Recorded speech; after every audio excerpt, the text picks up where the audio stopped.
अगर सोचा जाए एक ऐसी जगह जहां इंसान का कोई नामो निशान नहीं, जहां तापमान इतना गिर जाता है कि सांस भी बर्फ बन जाए, जहां सूरज महीनों तक नहीं निकलता और चारों तरफ सिर्फ अंधेरा छाया रहता है, ऐसी जगह पर भी अगर कोई जीव जिंदा रह सकता है तो वो कोई साधारण नहीं हो सकता। ये है पेंगुइन, धरती के सबसे बड़े सर्वाइवर। और इनकी जिंदगी के वो रहस्य जानने के लिए जो आपने पहले कभी नहीं सुने, वीडियो को पूरा जरूर देखो। और अगर आपको ऐसे ही अनसुने राज पसंद आते हैं तो चैनल को सब्सक्राइब करना न भूलें। अगर धरती से पेंगुइन गायब हो जाए तो क्या फर्क पड़ेगा? शायद आपको लगे कि ये तो सिर्फ बर्फ में रहने वाले छोटे पक्षी हैं जो धीरे धीरे चलते हैं और प्यारे दिखते हैं, लेकिन सच्चाई इससे कहीं गहरी है। पेंगुइन सिर्फ अंटार्कटिका की बर्फीली जमीन पर खड़े एक जीव नहीं, बल्कि धरती के पूरे जीवन चक्र का अहम हिस्सा है। ये समुद्र और इंसान दोनों के लिए उतने ही जरूरी है जितना हवा हमारे लिए। अंटार्कटिका में जिंदगी आसान नहीं। यहाँ महीनों तक सूरज नहीं निकलता, अंधेरा ही अंधेरा छाया रहता है, और जब हवाएं चलती है तो ऐसा लगता है मानो पूरा वातावरण बर्फ के तीरों से भर गया हो। यहाँ तापमान -60 डिग्री तक गिर जाता है, लेकिन ऐसे हालात में भी पेंगुइन हार नहीं मानते। ये हजारों की भीड़ में एक दूसरे से सटकर खड़े होते हैं और अपने शरीर की गर्मी से ठंड को मात देते हैं। इंसान की तरह ये भी हमें बताते हैं कि अकेले जीना मुश्किल है, लेकिन साथ हो तो हर मुश्किल आसान हो सकती है। पेंगुइन पानी में असली जादूगर बन जाते हैं। जमीन पर ये चाहे कितने ही मासूम और प्यारे दिखे, पर पानी में ये 20 किलोमीटर प्रति घंटा की रफ्तार से तैर सकते हैं और अपने दिल की धड़कन को इतना धीमा कर लेते हैं कि 20 मिनट तक बिना सांस लिए पानी के नीचे रह सकते हैं।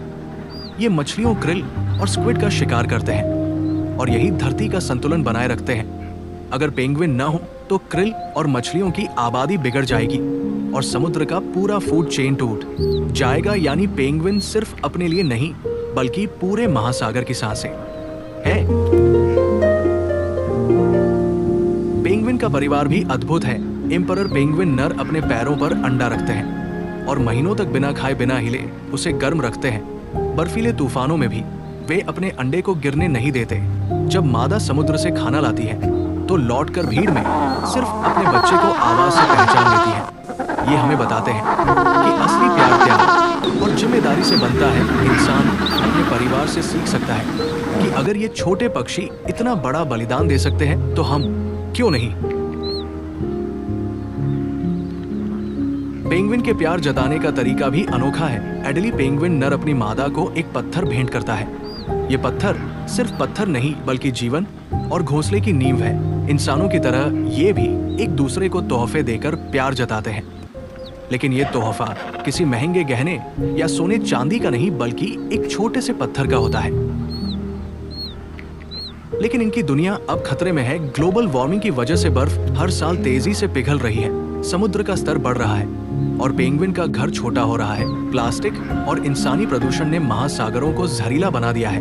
वैज्ञानिकों ने देखा है कि पेंगुइन कभी नए घर की तलाश में 200 किलोमीटर तक तैर जाते हैं और दिशा पहचानने के लिए आसमान के तारों को देखते हैं। सोचिए, इतने छोटे पक्षी में इतना बड़ा हुनर है और हम इंसान होते हुए भी अपने घरों को सुरक्षित नहीं रख पा रहे। अगर पेंगुइन खत्म हो गए तो इसका असर सिर्फ अंटार्कटिका पर नहीं पड़ेगा, बल्कि पूरी धरती पर पड़ेगा। ये धरती के थर्मोमीटर है। जब इनकी संख्या घटती है तो इसका मतलब है कि धरती बीमार हो चुकी है। पेंगुइन हमें बताते हैं कि सर्वाइवल सिर्फ अपने लिए नहीं, बल्कि सबके लिए होता है। अगर हम साथ रहें तो सबसे कड़ी ठंड और सबसे बड़ी मुश्किल भी आसान हो जाती है। इनकी मासूम चाल हमें हंसाती है, लेकिन इनकी स्ट्रगल हमें झकझोर देती है। सोचो वो दिन जब बच्चे पेंगुइन को सिर्फ किताबों में देखेंगे और वीडियो में उनकी आवाज सुनेंगे। ये भविष्य हमें रोकना होगा। हमें समझना होगा कि प्रकृति को बचाना सिर्फ पेंगुइन के लिए नहीं, बल्कि हमारी अपनी जिंदगी के लिए भी जरूरी है। अगर आपको ये वीडियो पसंद आया तो वीडियो को लाइक करें, कमेंट करें और अभी तक चैनल को सब्सक्राइब नहीं किया है तो फटाफट कर लें, ताकि हम आपको प्रकृति के और रहस्य दिखा सके। धन्यवाद इस यात्रा में हमारे साथ रहने के लिए। अगले वीडियो में हम आपको लेकर चलेंगे प्रकृति के एक और अनदेखे रहस्य की ओर।